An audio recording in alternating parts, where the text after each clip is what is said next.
વડોદરાથી કાવડ યાત્રીઓએ સ્તંભેશ્વર મહાદેવે આવી પહોંચી શિવજીને ગંગાજળથી અભિષેક કર્યો હતો। શ્રાવણ માસનો પ્રારંભ થતા શિવ ભક્તોમાં અનેરો આનંદ જોવા મળી રહ્યો છે। વહેલી સવારથી જ શિવ મંદિરોમાં ભીડ જામી હતી। હર હર મહાદેવના નાદથી શિવ મંદિરો ગુંજી ઉઠ્યા હતા। શ્રાવણ માસના પ્રથમ સોમવારે કંબુઈ સ્તંભેશ્વર મહાદેવ ખાતે દર્શનાર્થીઓની ભીડ જામી હતી। કાવડ યાત્રાનું વડોદરાના વસંતભાઈ પટેલ, શ્વેતા પારેખ, ચેતનભાઈ પટેલ દ્વારા આયોજન કરાયું હતું।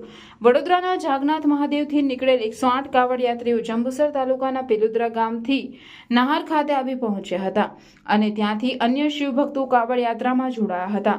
અંદાજિત 150 ઉપરાંત કાવડ યાત્રીઓ ડીજેના તાલે ભક્તિ રસના સથવારે બમ બમ ભોલેના નાદ સાથે કંબુઈના પ્રસિદ્ધ સ્તંભેશ્વર મહાદેવ ખાતે આવી પહોંચ્યા હતા।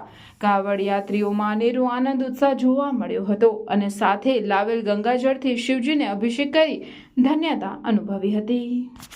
બરોડાથી કાવડ યાત્રા નીકળી છે। 120 જેટલી કાવડ યાત્રા છે અમારી અને બીજી નહારથી કાવડ યાત્રા શરૂ થઈ છે। બહુ જ ખુશીનો માહોલ છે। ખૂબ ખૂબ ધન્યવાદ દાદાશ્રીઓનો અને ખૂબ ખૂબ શ્વેતાબેનનો પણ ખૂબ ખૂબ આભાર।